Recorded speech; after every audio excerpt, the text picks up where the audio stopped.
understanding that your job in corporate America as a W-2 employee, what are you really looking at? Cost of living % increases each year, maybe a promotion here or there where you get these 10% jumps.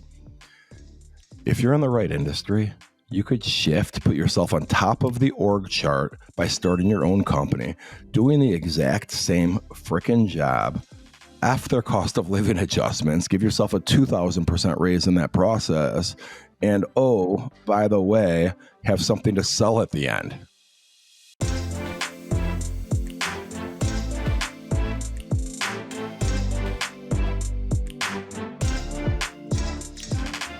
Hey guys, I'm going to take an extra minute to set the stage for you today because we have a special guest joining us who is someone I'm honored to call a friend and someone who I've had a front row seat to watch as he's built and launched a freaking rocket ship for his personal brand over the last 38 weeks. 38 weeks. Why such a random number? It's because 38 weeks ago, he decided to launch a podcast, 2,000% raise. He wrote a book and he took social media by storm. And he didn't just decide to do it like most people. You know, they have great intentions to do something big and something great and something massive. No. He actually put in the work, busted his ass, learned what he didn't know, and he partnered with great people along the way who could help him get there. And bam, off the rocket ship goes. I've had the front row seat to see this 2,000% raise became a reality. And if you're wondering how that podcast is doing, within the first 6 months, he's hit in the top 1.5% most downloaded shows on the freaking planet. His IG and TikTok is blowing up. Every day he's getting thousands and thousands more people signed up and tuning in and following him. He's got great messages to share. It's not by accident that that's happening. And I'm excited because he's coming back to the show for round 2. Rockstar entrepreneur and investor. Welcome to the show, John Cerasani. Thank you so much, Mike. I'm pumped up to be here. DeChocho and Cerasani. This is like the mafia show. We're definitely getting tapped into right now. So anybody additional who's listening into the show that's not supposed to be here, welcome. Well, John, dude, you know what's so funny with my Italian name for my whole life? People always come up to me and go, "Oh, good Irish name." That's like the funny thing the Italians say. "Oh, good Irish name," and I never knew what that meant. I'm actually half Irish, so anyway. Yeah, it's funny. Like, yeah, but I always get the same thing, and then people like in my entire life, I've probably had 2 people actually say it right, and whenever they say it right, I know that they know like a third cousin or something. And we have something to talk about, but it just takes me back. Like no teacher has ever gotten it right, so. It's just like, don't even try. You know what I mean? Well, you say DeChocho with cha-cha, right? See, I always say Cerasani, but when I'm in Italy, they'll go Cerasani. You know what I mean? Cerasani. Well, in Italy, my grandpa said DeChocho, so I'm going with him. I'm going to go from the source. You know what I'm saying? We have cousins who say DeChaccio. I don't know. They just changed it. They decided to change it when they got to America. I don't know. But anyway, that's not why people are here to tuning in for that. They're tuning in for you. And I just want to say, I was inspired to do a little bit longer setup and monologue because of what you're doing on 2,000% raised. And I really like your style and what you're doing. So guys, you can learn from someone who's starting. You can learn from the next guy or gal and get influenced by them. We don't know who's going to inspire you. So I just wanted to give you that. Congrats on the success of your book. I wish I would have it right here. We're going to cut to it. Randall, let's cut to a picture of the book. I ordered it, John, to prep, and it's still Amazon actually wrote me a message. It said, we're sold out. John can't keep the damn things in stock. So, and I got John's social media clickable in the show notes. You don't have to worry about trying to spell Cerasani. So you ready to dive in? Let's do this thing. Let's do it. Awesome. Right, cool. Awesome. So there's going to be a master class on venture capital, kind of a 2.0 conversation from last time. Talk a little venture capital, startups, investing. But before we get into all of that, I want to get into your story because some people may be hearing this thing for the first time. So I want you to think of this, world of scene real quick. It's a brisk fall day. We're on the campus at Notre Dame hanging out, right? You're playing football for the Fighting Irish, and you might maybe take the name a little too literal, right? You end up getting suspended for getting a freaking fight, right? Ironically, this later turns into events that shape you into the gritty entrepreneur that you are today. Share that story with us. So this is what happens, by the way, when you know somebody for a year, like Mike and I have known each other now for. He's just like, fuck it, I'm just gonna ask you about this shit, because I guarantee he Googled me and came across this newspaper article that's somewhat flattering, but it also is somewhat like shit I don't like to talk about. But I don't mind at all, man. Now that Dude, it's water way I've under talked- the bridge, way under the bridge. well, I talk about stuff on social media now, man, and it's funny what people resonate to. I had a friend of mine, a guy named Andrew Stoltman, actually, he works on Fox News, and he's a very successful lawyer. He lives out by me, and I've been putting all this business advice out there, and he says to me, man, you should tell like your Notre Dame stories a little bit. People think that shit's interesting. I'm like, dude, I don't want to sound like fucking Al Bundy talking about my old football days. Yeah. And he goes, 6 you'd be touchdowns. surprised. Yeah, exactly. So I sprinkle it in my social media, and you're right, Mike. It is interesting. It's all about adversity, man, and how you respond to it. I got into a fight when I was the starting tight end at Notre Dame, but here's the thing: I was the starting tight end in spring football. Okay, this is my sophomore year. I had played a little bit, but now the senior ahead of me graduated. He's going to the NFL. It's my time to shine. I'm going to be the starter probably for the next 2, maybe 3 years if I stay a 5th year. And like a dumbass, me and another kid on the team get into a fight with each other. We got into a fight with each other, Mike, and he played linebacker on the team. It's not like I was picking on the kicker or something. And I got to tell you, man, it's kind of messed up because the coach at the time, Bob Davie, had just taken over for Lou Holtz, and Bob Davie kind of had a reputation which he lived up to, which is being a little bit of an under the table kind of guy, and like a little bit of for lack of a better word, like a shyster. Lou Holtz, if he was still there, never in a million years would have this have flown. I would have been kicked out of spring ball. I would have been, freaking Cerasani, you're running laps, you're doing freaking community service. What the hell's wrong with you? Well, Bob Davie doesn't do jack shit. I don't get in any trouble for it. Now I'm not bitching. At the time, I was like, hell yeah. Mm-hmm. But the kid's dad gets pissed that I didn't get in any trouble for football. Mm-hmm. So what does the kid's dad do? He calls the institution up. It's Catholic University. They got rules for students. And ultimately, I ended up getting suspended for 1 semester. And it was the next fall, whereas I would have been the starting tight end on the team. Right. And can't start a tight end if you're not enrolled at school. And people, well, every rep is important too in college. Like the next guy's getting reps, you're not. So when the game time rolls around, who are they going to feel comfortable with? So right. Well, exactly. Well, and I wasn't going to be enrolled in school, period. So they said I can't even do it. So I can't even be on the team. But so before was the most popular word of 2020. Way before that, the word pivot is in your story. So you pivot and you end up going to Northwestern. Yeah. So walk us through the choice to go there and how that really led you to your next step. Your whole story is really like a ladder. When I heard you recently share it when you were talking in front of 900 middle schoolers a couple weeks ago, and I heard this and I was like, "This is really interesting how everything kind of layered on top of each other." Right. And the decision to go to Northwestern, people ask me to this day, and my coach at Notre Dame, Bob Davie, when I was leaving, said, buddy, you transfer to Northwestern, you're going to be explaining this shit the rest of your life. Well, and you're well into your 40s, and here I am fucking explaining this shit. Because his thing was like, just sit out your semester, come back. No one will ever fucking talk about this again. But no, I got to be the fucking asshole and transfer and make a big fucking deal about it. The Chicago Tribune did a big article and all this shit.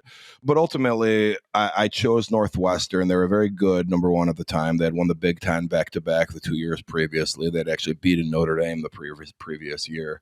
But I could have went really anywhere. I didn't have like this reputation. It wasn't like, I was dealing drugs or like sexually assaulted somebody. It was literally a fight. And most thought that it was an overstep or an overreach by Notre Dame to even dismiss me from school. So, I was looking at UCLA. I was looking at Wisconsin. Miami had offered me. Arizona State I looked at. At the time, certain schools had kind of a reputation for like this thug life kind of university, especially Miami. This is 1997, and it was the U of the 80s, still had that reputation, but it carried over, and that's what we grew up on kind of out here in Chicago, and we thought that was cool. And ultimately, I didn't end up going there because I just thought it would look bad. Like, I'm not this bad guy. I'm not this thug. You know it what I kind of mean? negatively would have played into the other story. That's not even true. Yeah. Right. And I got to tell you, man, it kind of pisses me off that I looked at it that way, because who gives a fuck what other people think, man? Who Right. gives a shit? But I was so ingrained in the Notre Dame community. I was like, I was acting like them. I was looking like them. And not the football players, just the student body. There's a certain level of like pompousness, which I'm not even using that term negatively, but there is definitely, I guess it is a negative term. Yeah, like that extra gear of confidence, for sure. You know, exactly. Yeah. There's like a mystique to it. And I guess, you know what? I don't want these people all saying, well, Cerasani's a thug. He's going to a thug school. So I chose to go to Northwestern. And not only did we beat Notre Dame in football, Northwestern is academically more prestigious than Notre Dame. And if you've never been to Northwestern University's campus right outside of Chicago, it's freaking beautiful. So I transferred there and finished up my college career there, and played tight end and got a bachelor's of science. I'm very happy with that. And guys, the reason I'm having John go down this road with us is, as you heard at the top of the show, look, he's an investor. He's made it in business. He sold his previous company for tens of millions of dollars. If you want more on that side of the story, go back and listen to my first interview with John. But I want to really pick this up. And it's funny because we're picking it up, but we're actually going further into the past. And the reason that I really wanted to hear the stories about football was there was a moment when you got some life-altering news about your football career. Share that, and then kind of through the draft process and how you later, what you learned on the football field. And there's a word you recently used, courage, is what you learned from playing football, right? So talk about how you got that courage from football, get this crazy news, and start applying it in business. Yeah. I had So I had an injury the last game of my senior year, and I kind of dismissed it like it wasn't going to matter, and just finished the game up, finished the season up, and knock on wood, thank whoever for this. John, when that injury happened, I have to interrupt. Like when that happened, did you know, okay, something's really effed up here and I have to kind of pretend I'm okay? What did it feel like in the moment? What do you remember from that moment? So I played tight end. A lot of people that have played either tight end or fullback or linebacker have experienced what we call stingers. And over time, you get used to it. It's when you hit someone and your whole arm goes numb or tingles for like about 12 seconds, and then it goes away. So you pound head to head against somebody, and it's, oh shit, you like feel limp. The first time it happens, it's scary as shit. But anyone that's played linebacker at a high level, or fullback, or really probably tight end, even an offensive line too, but definitely linebackers, you feel it. You get used to that shit over time. All right. Well, towards the end of my senior year, I started getting these stingers, but I was getting them not just down my arm. Now the reason it's not a big deal when it's down your arm like that is because it's just a pinched nerve. You're pinching a nerve, and then it fixes itself, and you play the next play. Well, I started getting stingers in my freaking legs, and it was the last game of my senior year. And as the game progressed, even if you slightly touched my helmet or slightly touched my shoulder, I would feel it like in my ankle. So it's like you push my shoulder when I'm blocking a guy. I felt like pressure in my ankle, but didn't really feel anything on my shoulder. So it's weird, right? So I finished the freaking game. It's the last game. We weren't going to a bowl game that year. Thank the Lord, I got invited to play in the Blue-Gray All-Star game, which was this college All-Star game, but it was geared towards the schools that weren't going to their own bowl games. It was because it was on Christmas Day. Make that thing. Very likely that I'm going to get drafted at this point. We're thinking probably around the 4th round, maybe a little sooner, maybe a little bit later. Which for tight ends, guys, is actually like about as good as you're going to get at that in that day. 4th round is like the best tight ends in the prospects are going in the 3rd and 4th round. Exactly. You're talking over 20 years ago, and that's how it is nowadays. There's like 3 going in the 1st round. I'm like, we didn't have that. The Bills just drafted 125th overall on Kincaid. So, yeah. Then he probably wasn't even the first one to go, huh? He was. Kincaid was the first. Was he first? Okay. Yeah. There's been other years where like Iowa had like 2 tight ends go in the freaking 1st round a couple years ago. Anyway, the positions change. It's basically a bigger wide receiver on the team as well. It certainly is. It certainly is. So I ended up, Luckily, I got invited to play in this blue-gray game because they required, it was in Mobile, Alabama. They required me to get a physical just randomly during the physical. When you get a physical, you don't get an MRI or a CAT scan or anything. Right. But they asked me, well, how you feeling overall? Is everything normal? Just as the dialogue during a physical. And I happened to mention what happened with the stinger, thinking it's just a stinger going down my leg. Which happened to mention that it's just, it is what it is. Like, take it or leave it. And the guy looked at me like I have three heads. He's like, in your leg, you felt that? That's not normal. So he orders an MRI. MRI ends up coming back with a contusion to my spinal cord, which is fine, but it shows weakening in your vertebrae. And what that means is that nobody's going to clear me to play football anymore because it's already going to the direction that I'm more prone you to were a couple hits away from else. maybe being paralyzed. That guy could have potentially saved your quality of life. Think about exactly. that. And I would have been one of those dudes if I played in the NFL back then. They had I would have been more than likely on the kickoff team or the kickoff return team because I would have had to make my mark on special teams like most tight ends had to back then. And there was something on the kickoff team kickoff return team called the wedge, and it's illegal now. They don't even have it, but it's basically two people on the kickoff return team are running as fast as they can for 40 yards. You're running as fast as you can for 20 yards, blocking for the person behind you, and you just run into each other head first. It's illegal. It's illegal now, but you would have likely been taken out of that stadium on a stretcher. So this guy, exactly, likely, I don't want to say saved your life, but I mean, it's serious. You would have probably been in a wheelchair, right? So that happens. Possible. You get this phone call from the Colts. The guy's like, "Hey, we want to take you in the 4th round," and you're like, funny story to tell you. I can't play football anymore, right? So that you had kind of this really dark moment, and I can't even really imagine what that would feel like because weeks ago you're on top of the world. Now you're kind of wondering if what your career looks like. And then how do you get into? You got into insurance, and that's really where you really turned into this next version of yourself. You took the freaking grit from the football field and you just kicked the door in. Although you were very green. I remember you sharing stories about like you had 1 suit and 3 ties and you had to make it work, right? So exactly. So how does that happen? That you take off. Yeah. So here's the thing. I go from thinking I'm playing in the NFL to not, right? And I had already graduated. This was my 5th year. So here we are in December. I think I'm going to be drafted in April. And instead now here we are in January. I'm not getting ready for the draft anymore. I don't need to be, and I don't have a job. So that was okay. Let's do this adulting thing very quickly here.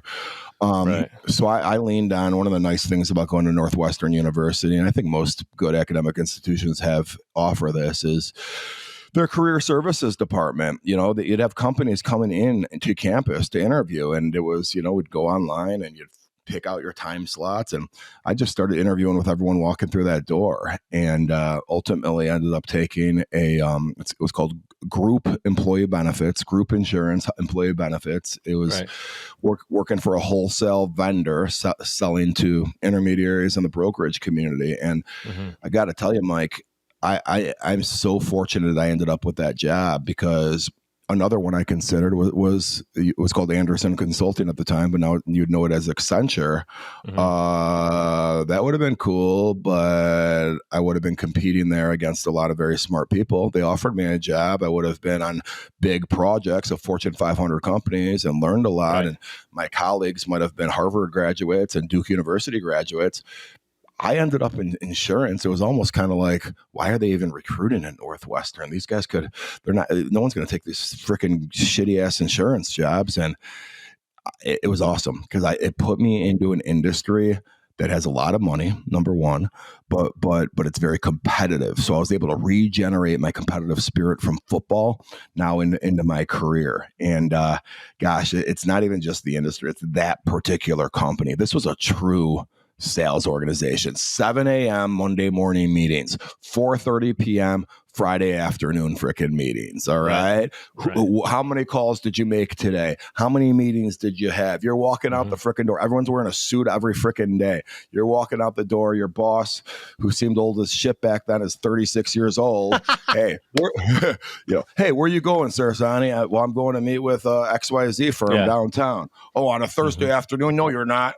Come on, come Right. with me. And he's sitting there in the fucking meeting to make sure I'm actually doing that shit. You know what I mean? It's like good ass habits. It's so many freaking 20 somethings, man. Never shit. They start at point C and never do point A and B prior to it. Yeah, dude, it's really good. I have an experience. I worked for an insurance company for 4 years. I never played football, but I played sports, and that competitive nature of everybody sees the board, the big board. You're all in the same room together. There's about 12 agents in my office, and we all were like really close friends with each other, but we all knew on Friday we wanted to see our name on the top of that list. And it did get fun, competitive, but it was always me versus me, right? And I know that that's very much you. Yeah. Like John's competing against John. And not only do you do well, right, you start to get into this level where we're talking hundreds of thousands of dollars you're making in salary eventually, in a few quick years. And then you decided, you know what, like, can I be bought? Right? Someone's going to dangle that $400,000 in front of me. And you decided not to go that road. Walk us through that. Yeah, so I was what you're referring to is a job offer I had. So I had realized eventually I switched jobs and went to the intermediary side of the business. In insurance, the brokers actually control the clients and the real business. That's where the big money's at. I was a wholesale sales rep prior to that, and there's a big distinction there because the wholesale reps can make a lot of money, but you're selling one product and it's really just you kissing the asses of the brokers who actually control the clients. And I know people making $500,000 in that job, so don't get me wrong, but the brokerage side is the side I wanted to be at eventually, because it's very clear. Because as a wholesale rep, we'd see how much commission they're making on these freaking accounts and be like, oh, I want his job, you know? Yeah. Is that started to plant the seed though? That started to plant the seed. Do you know, like... Yeah, it just it did, because I was learning what I was learning at the company I worked at was that I was learning to do it's called self-funded health plans. So it's kind of an advanced concept that only people in like the middle market and above would learn versus someone that doesn't know what they don't know. They're selling 20 employee groups, 50 employee groups, where I'm selling like 500 employee groups, which it's more consultative. It's not just like a run and gun. Hey, you know, let me. The decision makers on these are not easy to get in front of. I did something very similar, like group benefits deals, and the gatekeepers are. It's just such a sham too, because they pretend they're never there. You know, they're on the other side of the wall. They have nothing but time. You know, like they're just sitting there, whatever. You know the drill. But I just love the fact, like, you could have easily, and I'm not even shooting down like the W-2 thing. If someone really feels like they're in their purpose at their W-2, that's cool. But I know a lot of your content now on IG is helping people break through and become their own entrepreneur if they have the right, passion behind it and personality for it. And that's ultimately the decision in the road that you chose to do. And I learned the term EBITDA from you, and it's funny. It just came up. Someone else posted that on LinkedIn earlier today, and I actually screenshot the thing because I learned a little bit more from it. But the reason I bring it up is there's a lot of people either seeing you for the first time or they're coming to watch this interview right now because they love what you got going on Instagram. So I want to bring some of that knowledge of you went through this personally and made a decision. You bet on yourself. You put all the chips on yourself. And you came out successful, but there's no guarantee in it. Things had to happen correctly. So can you walk us a little bit through from you deciding to start your company and then eventually sell it? For me, it was a calculated risk. Okay. So I was working at Arthur J. Gallagher and I was making $140,000 a year. And at the time, and I think they've changed the way they comp people now, but it was a high base salary, low commission / bonus kind of environment, which, it's hard to kind of make the big bucks there. Not that 140 is hard, a bad salary, but this, other people with similar jobs could be making 300, 400 grand for very similar production. So I asked Gallagher for a $40,000 raise. I didn't get it. They kind of lied to me a little bit about something too. They said they were giving it to me, then they only gave me 20, and then the other 20 grand was like a draw against my future commission. I'm like, oh, that's not a 40 grand raise, motherfucker. Like, I'm stupid. They're playing games with you, which you saw right through. Exactly. And that's why I kind of clicked. I was 27 years old. I'm like, fuck this. I'm not going to keep working in this environment and make my whole life of this. But I start looking around and I get an offer where, hey, we'll give you a $200,000 guarantee. And if you have the same production you did at Gallagher, you're going to be making $350 by year 2, blah, blah, blah, blah, blah. But what I started really dissecting was their value proposition was very similar to what Gallagher's was in terms of what they could offer you as a producer. Hey, we're going to help you with prospecting. Hey, we're going to help get you leads. Hey, we have a great freaking account management team. Hey, we're going to this great service platform. And Peggy, dude, she makes freaking $90,000. She's a senior account executive. It's all the same shit Gallagher was saying. I'm like, you know what? All this is bullshit. Why can't I duplicate what everyone else is fucking talking about? And I did just that. So instead of getting 35% commission as I would have at this other company and make 350, I said, you know what? I'm going to give 100% commission. And then let's say I had $1 million book of business. Instead of making 350 on that $1 million book of business, I'm going to make the full million. And then I'll figure out with that extra 650 how much of I want to spend it on shit I don't want to do, like hiring a Peggy or a Susie or Jim or Mike or whoever it is to help me service it. But I got to tell you, man, the first year or two, fuck that, bro. I was up to 1.5 million and did everything my fucking self. Yeah. Why? Because I wasn't out there calling on shitty fucking clients that were calling me all day. I wasn't trying to sell health insurance to a nail salon and have a million questions from people that don't end up buying the insurance anyway. I was taking over existing accounts at like universities that have 800 employees and a sophisticated human resources department. And they're calling me about, hey, what's your interpretation about this within ERISA, how it relates to this within the HIPAA laws? That's the kind of fucking shit I was doing. You know what I mean? I was not in the lower level rat race. And I made the mistake. Of writing a couple accounts. Like my friend has a cable contracting company and actually is very successful. He made a bunch of money. They had 90 employees, but they didn't have a human his wife was the HR director because she was his partner, and they never really hired an HR firm. And companies that size, until you have a few hundred employees, you don't really ever hire a real HR person. It's usually like some kind of executive assistant or something, and they don't know anything. So I wrote that shit. I'm like making 12 grand on this account and doing fucking 10 times as much work as an account that I'd been making like 80 grand on. No bullshit. You know what I mean? So unfortunately, a lot of people that take this risk and leave their job to try to do what I do, there's no other opportunities for them except those. And, they never really make the big bucks because they just get so tied down with a service. But here's, John, what I love about this is, and I've experienced this a little bit myself. I'm not in the insurance game anymore. As you know, I have the podcast agency. It's a totally different game, but it's a passion of mine. I circle back to it in my story. But what's cool about what you're talking about is, and I want people who are tuning in right now, maybe they're at the W-2, maybe they're at their first insurance job or whatever sales job, and they're looking to get into where higher levels.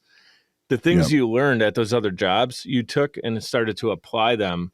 And you learned, you got smarter. So then when it was time for you to roll around and do it yourself, you knew the tricks, you knew the right things to go and do and who not to waste your time with. Right. And even sometimes we know and we still make the mistake and you go, I'm not going to make that mistake twice. Right. So these things were going on. And then you do well for a few years and actually sell the company and then use a lot of what you gained in that sale into becoming an investor, right? Do you want to share some of that? Yeah. So 9.5 years after I started the company, I sold it to private equity. And if private equity hadn't entered this space, I would probably never have sold it. I was making too much money. Right. But private equity kind of comes in and makes like the pictures behind me, an offer you can't refuse kind of thing. Right. You know what's funny about that experience though, Mike? I got re-brainwashed. All right. So when I was in corporate America the first time, I was brainwashed, but I saw through it. I unbrainwashed myself to see all these pitfalls of corporate America and how being an entrepreneur is the route. All right. Fast forward. Now I'm in my company. Okay. Now I sell it. Well, part of the deal was that I had to work a few years for the company that bought mine.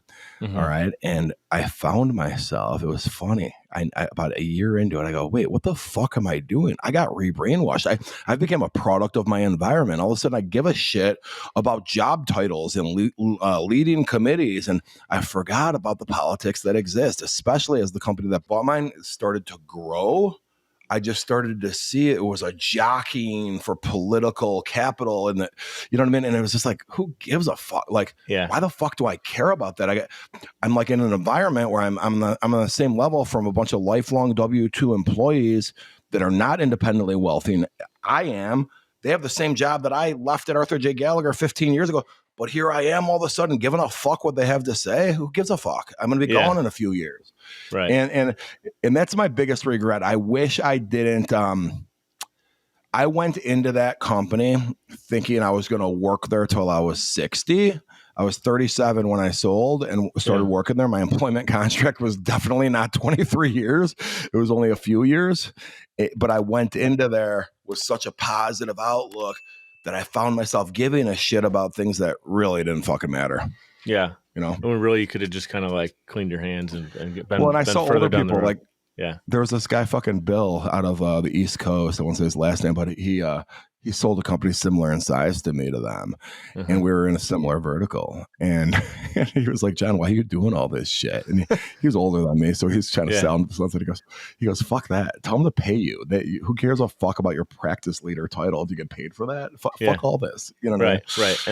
And onward you went, man, which is really cool. We're a little bit late to the break, so we're going to take a quick time out. We'll be right back with John Cerasani. Podcasting is a great way to engage with your audience and stay consistently relevant. The only problem is you don't have the time or desire to produce your own show. You simply want it done for you, and that's where Social Chameleon comes in. All you need to do is press record and upload the files. We'll handle the rest. From planning, production, post-production, distribution, and digital marketing, we have you covered. We realize that times are tough and funds are tight, and Social Chameleon believes in building supportive business relationships. By clicking on the link in this promo, we'll provide you 7 free podcasting tips to get started, as well as a free 30-minute online consultation. This is the perfect opportunity for entrepreneurs, keynote speakers, industry experts, influencers, and anybody who has a personal brand. With Social Chameleon, we help you build a brand that is out of this world. We're ready and waiting, so what are you waiting for? Click on the link to get started today. Hey guys, it's Mike. I'd like to give a proper shout out to Navigator Bookkeeping. Look, for a long time, I ran my business without really understanding the full financial picture. I used my gut and my bank account balance to make decisions, which led to some poor choices and constant stress over my business's finances. I knew something needed to change. At the beginning of 2021, I made a decision that helped pave a more clear path for my business. I started working with Navigator Bookkeeping. Since then, my bookkeeping has been handled for me. I now understand the full financial story of my business, making important financial decisions much easier now, and it helps me plan for where my business is going. I highly recommend giving Navigator Bookkeeping an opportunity to help your business. Check them out at navigatingyourbooks.com. Again, that's navigatingyourbooks.com. It's time to know the full financial story of your business. All right, we're back with John Cerasani. Remember, guys, you can connect with him on Instagram, TikTok. I got that clickable in the show notes for you. If you're watching us on YouTube, you see John's shirt, 2,000% raised, and you might remember that's the name of his podcast that I teased at the beginning of the show. And you're sitting here going, okay, cool. We heard the football story. We heard some of the business story. What the frig is 2,000% raised? There might be some people who don't know. Share the story. Where'd the name come from, and how did you actually make a 2,000% raise? Yeah, man. Well, the concept's very, very in line with what we were talking about earlier. All right. So understanding that your job in corporate America as a W-2 employee, what are you really looking at? Cost of living % increases each year, maybe a promotion here or there where you get these 10% jumps. If you're in the right industry, you could shift, put yourself on top of the org chart by starting your own company, doing the exact same freaking job after cost of living adjustments, give yourself a 2,000% raise in that process. And oh, by the way, have something to sell at the end. All right. That's what 2,000% raise is. And I'm trying to empower people to have the epiphany that I had working in corporate America. And 2,000% raise is the name of my podcast. And it's also the name of the book I just released. Right. I love it, man, because it's not like, I've heard some things about like 10X and I'm not shooting that down, but this is like the number jumps at you. You're like, all right, 2000%. Like I'm happy with like maybe 200%. This guy's talking 2000. So what's cool about it is from a branding perspective, it gets your attention, which is the number one thing that you need to get is people's attention, but it's not bullshit. It's you actually Right. did it. So like a lot of Yep. times these courses online, someone's trying to sell you like how to scale your business. And then you look into it and you're like, this guy never sold a product or service. And like, he's not doing what I'm looking to do. People can Right. actually go to you and say, all right, I'm looking to sell my business and I got like 3 people on payroll. Before I sell it, should I cut some of the fat here? And I know you made those, you learned about that after the fact, right? Yeah. And Yeah. now you could actually teach people what to do and not to do. So it's not like, if I want to learn how to throw a football, I'm going to go to a guy who been playing football his whole life. I'm not going to go to some random coach on the side. You know what I'm saying? So too many people do that though. They put all their eggs in a basket with someone who doesn't have the credentials to do it. So I want to give you some kudos on that. Yeah. Yeah, thanks, man. And it's kind. I self-deprecate sometimes in my reels and when I tell my stories, but you got to keep that shit under 60 seconds, or else you lose everyone's attention. But what you're referring to there is, I didn't know I was going to sell my company. All right, so I didn't private equity entering this space. Me taking that phone call, I had no freaking idea. I'm like, okay, I'll take this meeting, but I'm like, dude, there's not a chance. These guys are never going to pay me enough money. My profit margins are way too high. They're going to make some stupid ass offer and waste all our time. The only reason I agree to it is because they let me name the venue and the place. I was living at Trump Tower downtown Chicago at the time, and they're like, come on, you got to eat, John. You got to eat sometime, don't you? Yeah. I go, all right. Well, if you guys want to meet at Mastro's Steakhouse, which was 2 blocks from me, at 6 p.m. Tuesday, I don't have any plans. I got to be out of there at 8:15 because I think I'm meeting somebody else later for probably a date or some shit. And they're like, oh, we can make that work. Well, we end up staying there till 11 p.m. talking each other's ears off. We're in a couple martinis deep, more than a couple at that point, I guess. But we end up hitting it off. It takes on a life of its own. Next thing I know, I'm getting a letter of intent. And what a letter of intent is when a company writes down what they're willing to pay you for it and what the terms are. And within that, they then are given 90 days to do what's called diligence, where they want to make sure, okay, John, we're basing this offer on the shit you told us, but now we're going to all make sure the facts you told us all check out. Right. And then we're going to move forward with this deal. Well, you're under an NDA at that point, the letter of intent's in at that point. Oh shit, we're going down this freaking path. And there was just shit that started popping up during diligence. And I had to keep telling them, guys, I didn't plan on selling the company. I own 100% of it. They're like, well, what the fuck is this on your check? Because they're looking at your bank records and shit. Right. And the best was what does Alex do? Yeah. And I had this guy on my payroll that was making $35,000. I go, he just kind of helps around the office. He's kind of like an assistant, but helps out, whatever. They're like, well, does he have a job? And I go, yeah. He's like, he's here. He just helps. And he was 26 years old, but he was still in college getting his computer science degree, and he loved being there. And he'd work on his homework. So you're paying him to work on his own homework? And I go, listen, man, I didn't plan on selling the company. We had a reason for him, and it was to make my life fucking easier. It could be anywhere from picking my daughter up at school to picking up dry cleaning to helping format a spreadsheet and everything in fucking between. Okay. Yeah. So they get off of it. Okay. Whatever. Oh, that's fun. That's fine. I get it, man. You're not the only one. I get it. Well, fast forward a couple weeks. All right. Now they're going through my assets and actual property I own. And they go, why does the company have a limo? Do you have a limousine rental service? And I'm like, no. They go, well, what do you have the limo for? I go, well, I go out on the weekends and sometimes, and if a client's in town, we all go to the Cubs game, and it's a lot of fun. Yeah. Limos, by the way, aren't that expensive. You could pull it. Well, he goes, well, what? You pay for it? He goes, what? You pay for a driver every time you use it? I go, well, Alex is actually our driver. That's freaking great. I love that. The CFO, I shit you not, the CFO of the company buying us almost spit his freaking coffee out. He goes, you got to be fucking kidding me. And I'll tell you what, after I started working there, we obviously closed the deal. But after we started working there, Mhm. they had offices all over the country. So we'd get together for these sales meetings once a quarter. And that story I just told took a life of its own on within the organization. People were like, dude, you're the guy with a limo. That's fucking awesome. Now, I never asked you this question, and we've talked, working on your show and everything and just hanging out. But I never asked you this. So after you sold your company, you worked there for a minute. That guy kind of was like, just get out of there, man. Go do your next thing. Right. Does your company still exist now, or is there a different iteration of it? Like, what's it look like today?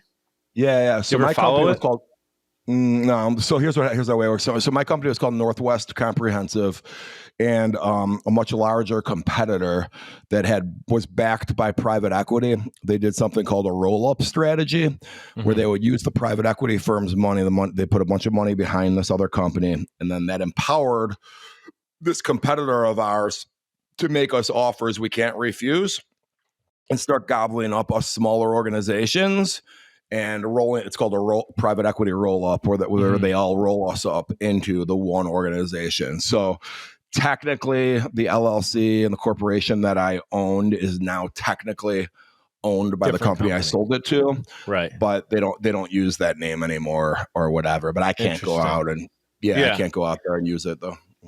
Interesting. So it exists in a different form, but it's out there. Yeah, that's cool, man. Part of a bigger organization now, and for that business, and that's why, like, so I had that employment contract I had was 5 years long, which people are like, holy shit, that's a long fucking time. Most of them are a year, but for this business, they want to institutionalize it because what happens is it's so relationship heavy that they want to make sure that I don't matter by the end of those 5 years to the client, have other people working on the account, and also phase out the name of what my company was, where that also doesn't matter with, have that transition period. Right.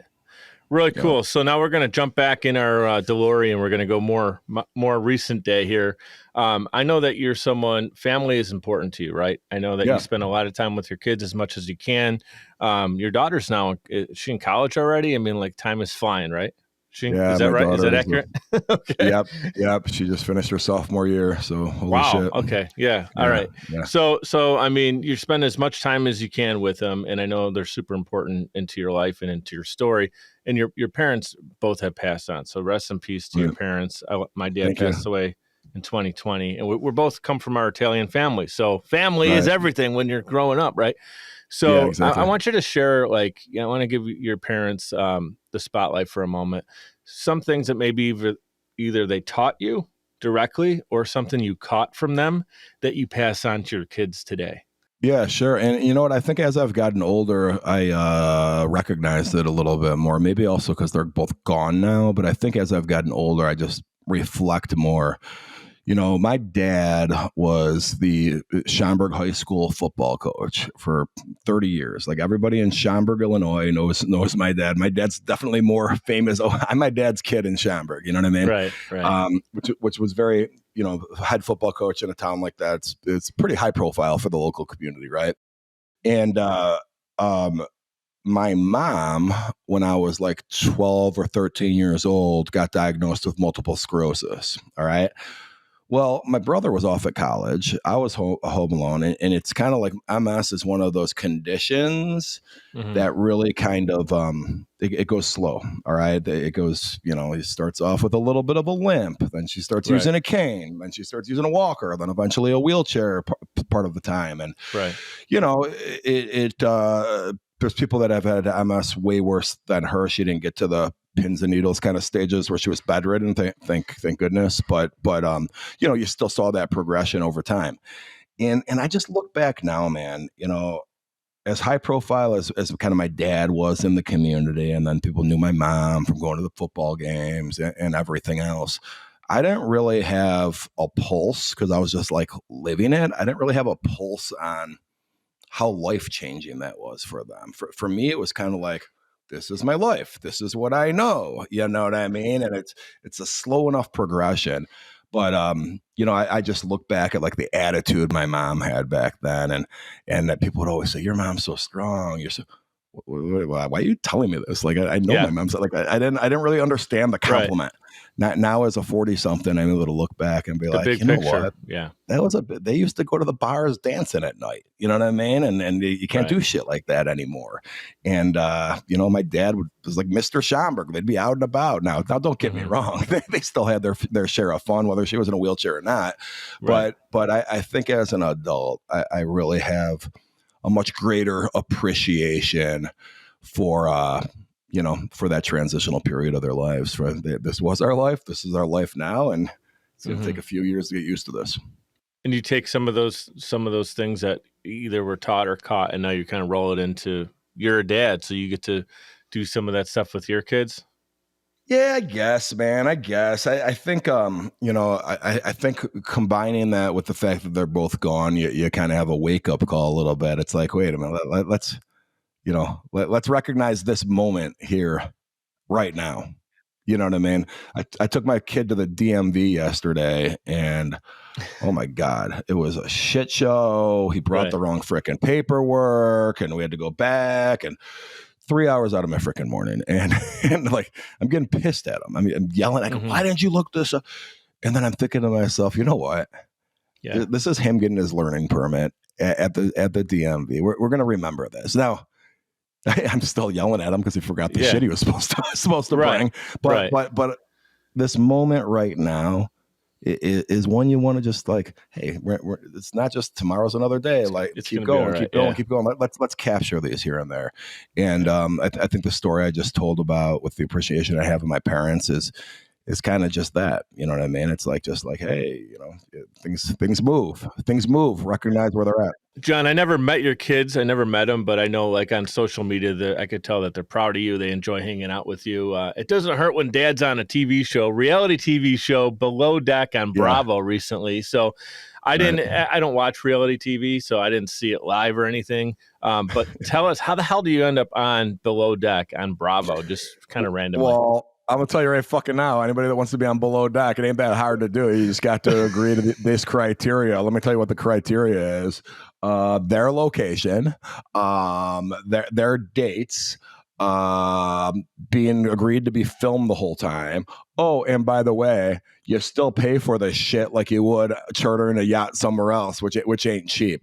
So you agree to those things and you're good. The reality show is actually about the crew.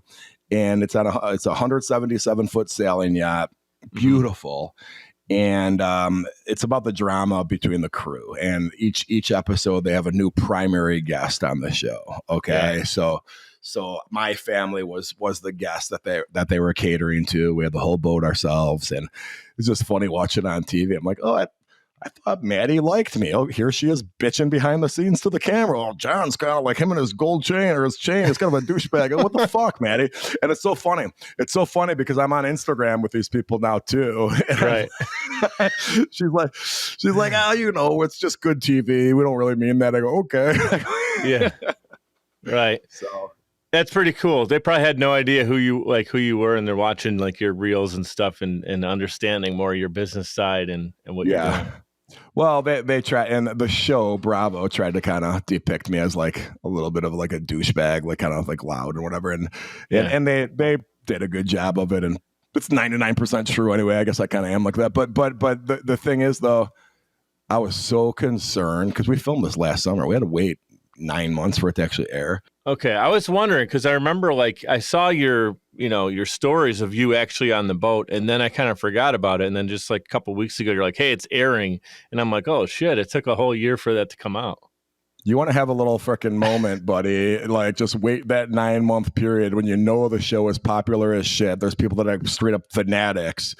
And thank goodness my kids, especially my son, he just had more airtime. My daughter did great too, but my son, politest little motherfucker, he was like so good out there. They're like nothing but compliments. And it's funny because in 9 months as a 14-year-old, you mature a lot of that 9 months. So just watching him 9 months younger, now he's all into the gym and drinking creatine in the morning. And there's this one scene on the boat where he goes, "Could I have a cookies and cream milkshake, please?" I'm like, That's "That's my awesome. son." I go, "Jake, where's that little kid? Where's that little fat kid that wanted cookies and cream milkshakes? Now you're getting up doing push-ups every morning." Yeah, that's really cool. Not too many people have that in the family album of memories to go back on. So Right. just a really cool thing. And some other cool opportunities, but I'm going to use that as a segue. We talked about Bravo. You had Tracy Tudor on your show, one of your earlier episodes, and she has a show on there too, real estate show. So talk about 2000% Raise, the podcast, right? So I mentioned, teased that in the beginning, 38 episodes, top 1.5%. What the power of podcasting, man, what has it done for you, for your personal brand, for your network? I got to tell you, man, I think it's made people it just gives a reason to people like that are maybe influential. It gives them a reason to talk to me, right? So like, for instance, Jeremy Roenick was a very famous Chicago Blackhawk that is retired now. He's not quite in the Hall of Fame, but he should be. Right. Agreed. And, he's from Chicago. And I wasn't ever a big hockey guy, but I watched him in junior high. I watched him in high school. That's fucking cool. Everyone would have the Jeremy Roenick jerseys and stuff. Me and him would have nothing. If I called him out of a clear blue sky, he would think like something's up, right? He has a whiskey company. He's involved in a bunch of property deals. And he's in a bunch of property deals, investment deals. We would have a camaraderie of something to talk about, but immediately your antenna would be up. Okay, why is this guy calling me? And he's going to treat it like, you know what, talk to my agent or talk to my lawyers. But now I'm able to have these conversations. Hey, man, listen, I have a podcast.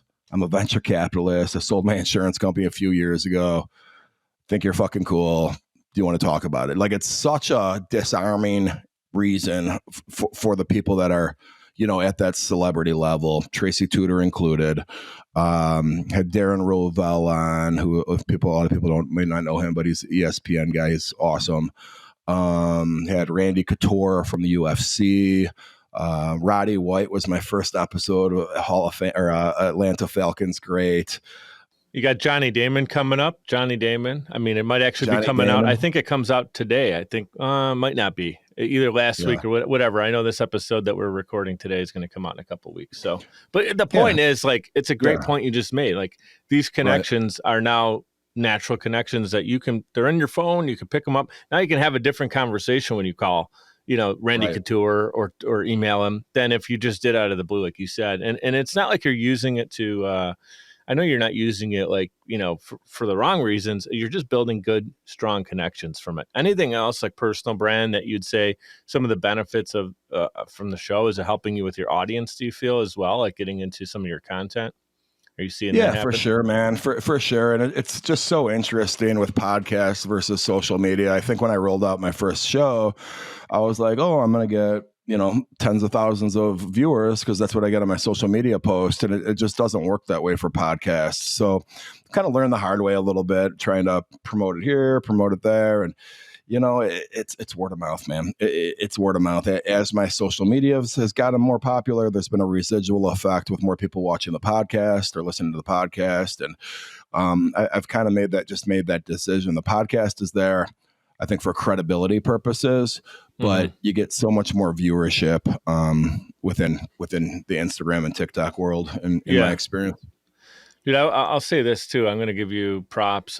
John's being humble right now, guys. Like, his show's the top 1.5% most downloaded show on the planet. So, like, I know he might be playing humble with the numbers, but I produced dozens of shows, and I know his numbers because I have the opportunity to work on the show. But I'll say it's not easy to get to the level you got to in 6 freaking months. I don't know if you realize that. It's really not.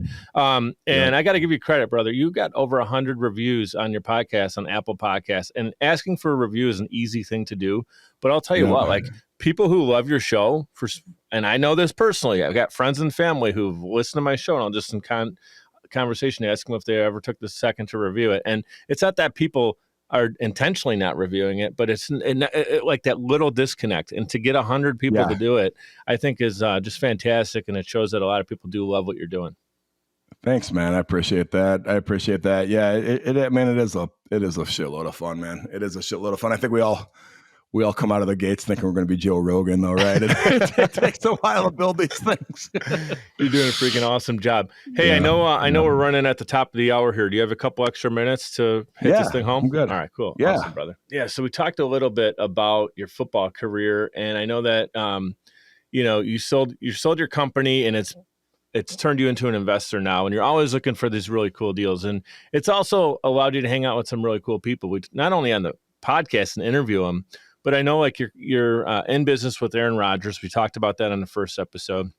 You're hanging out with Tyreek Hill. You're catching touchdown passes and flag football from Josh Allen. And there's a lot of Bills Mafia tuning in right now. It's not just one touchdown, 2 touchdowns, by the way. Yep, that's right. And so talk about, how I'm not just name dropping right now. There's a reason you're hanging out with these guys is because you have interest in business and stuff.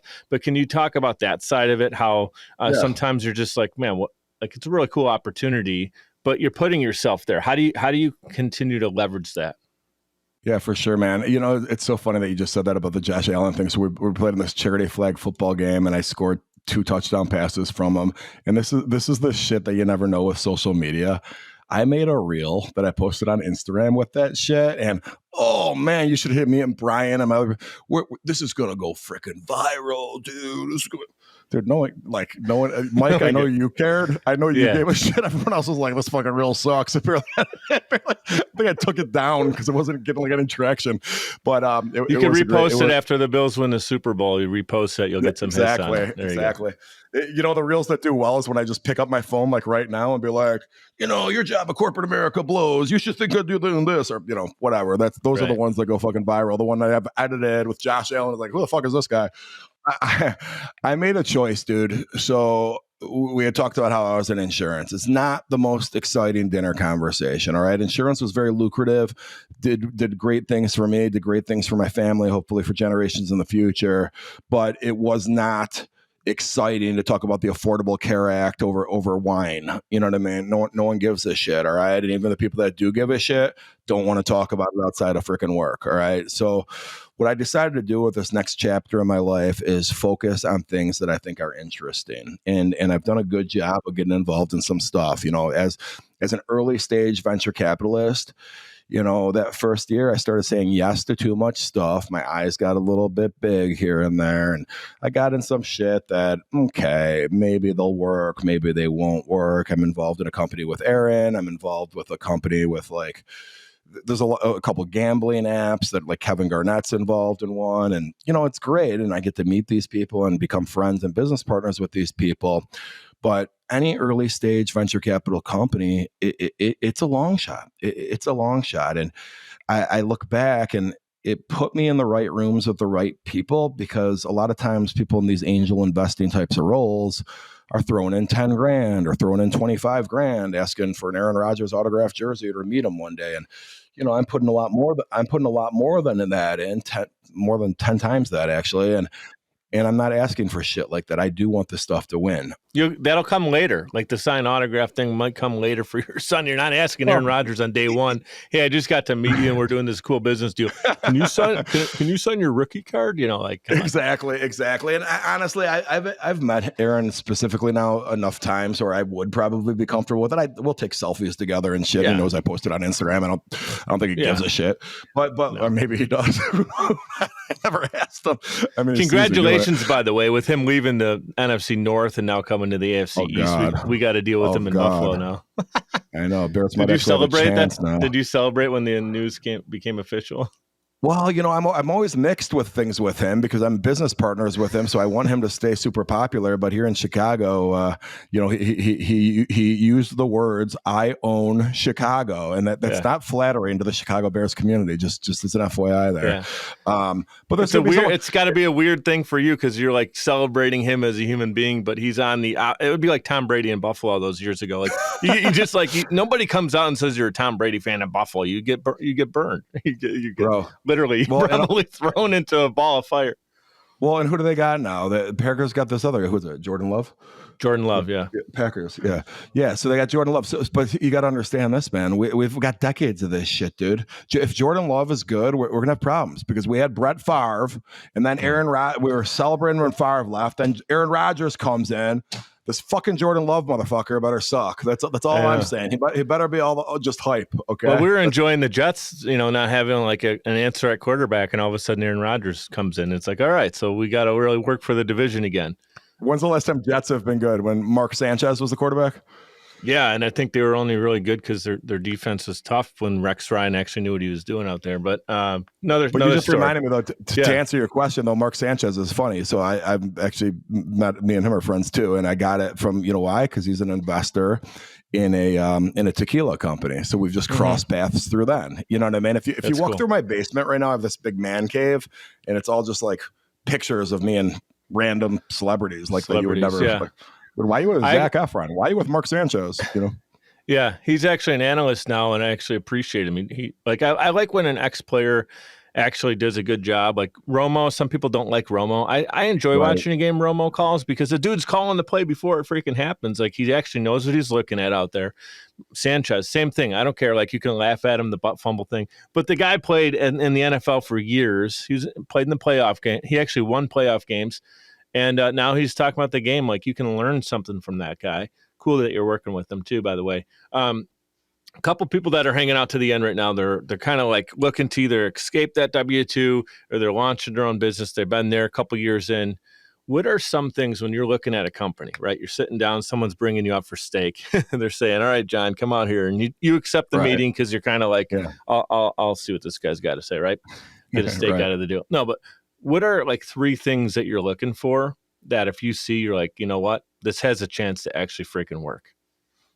The first thing is the founder. You want to have a founder that shows that he's able to do a lot with a little. In the venture capital space, some people just like raise money because it's there and they can, and then they turn around and blast through that money. They'll be all excited. Hey, we're very well capitalized. And then 6 months later, they won't be because they blew all the freaking money. So somebody that's able to get it from at least point A to point B before they even raise money, it sucks when someone's at like not even point A and they're already raising money. It's like, dude, do something with the company before you ask for other people's money. That's crazy. Right. And then the second thing is, can the company compete in whatever space it's in? And, are they going to actually have to keep raising money and for how long to get competitive? You see it in the technology space where, maybe this is a good idea, but to get it to fruition where they're going to be able to compete with the big boys, they're going to have to do so much legwork, so much freaking legwork. You know what I mean? And it's going to cost, and it's going to cost money. And so what happens as an investor when you get into something like that and then they keep raising capital, your stocks get your percentage of the company just gets diluted and you start off with maybe you invested in 4% of the company, but by the time it actually does anything, you have less than half of 1%. So I try to avoid those scenarios. And then the last thing is that a company that I could help beyond just money, is there something I could bring to the table with my background or my expertise? Because especially when you get involved in the early stages, hey, I put $500,000 into this company. Let's say our best case scenario is it goes and we sell for $1 billion one day. Well, guess what? That $500,000 that I put in back 8 years ago isn't very significant anymore. So if I want to have any relevance in this organization, I need to bring something to the table besides money. Right. Very good, man. That's some deep stuff right there. And if you guys want more information from John on that, go to 2000percentraise.com. Get the book there. He has a course there that he didn't ask me to promote, but I'm promoting it because I got to see some of the content behind the scenes, and it's good stuff. And you can connect with John. And if you guys are looking to maybe connect with him, step 1 is go to the course. Is that right? Yes, sir. Yes, sir. I have a course that I put a price tag on it of $499. I just did that because I got to charge something. But really what I hope from it is that people just enter my network. And as a result of going through that course, hey, maybe we partner on a business deal, or maybe there's somebody else in my network that I could pair you with. I just really do it for network expansion more than the $500. Yeah. But if someone's serious, like, you gotta play, you gotta show up to the game and put some equity into it to be able to play. Pay to play. So is there anything that we didn't cover that you're excited to talk to me today about? Maybe we didn't hit on yet. No, I think we're good, man. We're good. So I'm going to turn this around on you, brother. You end every episode of 2000% Raised by asking your guest for their movie recommendation, right? Okay. So I've never done that, I don't think, on my show. Today's the first. and I'm turning it on you, brother. What movie do you recommend to the mic'd up audience? All right, so I'll go a little off of if I said The Godfather or Goodfellas, that's a little cliche. Okay, Sure. so I'm gonna throw a curveball at you. All right, there's a movie called Mr. Holland's Opus. All right, and it's about a father that's a music guy, a composer of music, takes a high school music job, and his career isn't going exactly where he wanted it to go, but he becomes passionate about high school music, or about music to teaching the kids, and him and his young family, they have a baby. The baby ends up being deaf. Now this is a guy that's already not happy about his music career, and has already taken a high school music job instead. And then the next thing is, okay, now he could share this with his kid, and his kid ends up being deaf. So the story then is about how they bonded and how he grew as a person. Wow. I've heard of, I know it's a popular movie. I've actually never seen it. And now you got me interested enough to actually see if it's on Netflix, or whenever I actually take 2 hours to decompress and not be in go mode. I will definitely check that out, brother. Really cool. And not an answer I was expecting. So very cool. Yeah. Man, I appreciate it, man. That's what I said. You thought I was going to say Any Given Sunday or some shit, didn't you? No, I figured it would be maybe in the mafia realm. Hey, I'm going to say something real quick. A movie that doesn't get enough love, I feel like, is Gangster Squad. Have you seen that? The story about Mickey Cohen. Who's in that? Who's in that? Sean Penn. Yeah. Oh my God. The guy. Yeah. You know what I'm talking about? Whenever it's on Showtime or HBO, I'll be flicking through and I'll put it on. I go, this is a pretty good movie. Yeah. And it never just made the noise that it was supposed to, but every time it's on, I can't stop watching it. Dude, it's Josh Brolin leads the Gangster Squad.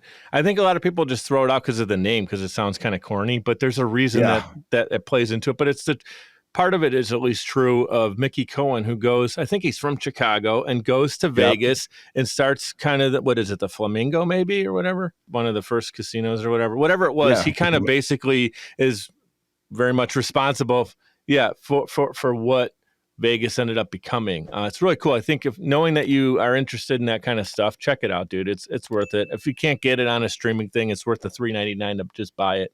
But there you go. There's my movie recommendation. Nobody asked me, but it's my freaking show. Hey, Sean Penn, gangster type of role movie, by the way. Another really good one, Mystic River, if you've never seen that one. Yeah, I think I've seen that, but it's worth a revisit. Dude, this is a lot of fun. I knew we were going to have fun today. I always end every episode with be great and be grateful, and I'm definitely grateful to have you as a friend, a business partner here with Social Chameleon, and also a guest on Mic'd Up. Thank you so much, brother. Dropped a lot of gold. Awesome. Thanks, brother. Thank you for hanging with us all the way until the end. If you haven't done it already, you can click right over here to subscribe to my channel. Make sure you turn on your notifications so you're notified of all of the updates. If you guys like shorter clips, I have mic drop moments right here. That's when my guest gives an amazing insight, and we capture that right here. Mic drop moments, and down here are the full-length episodes. All my previous episodes are right there.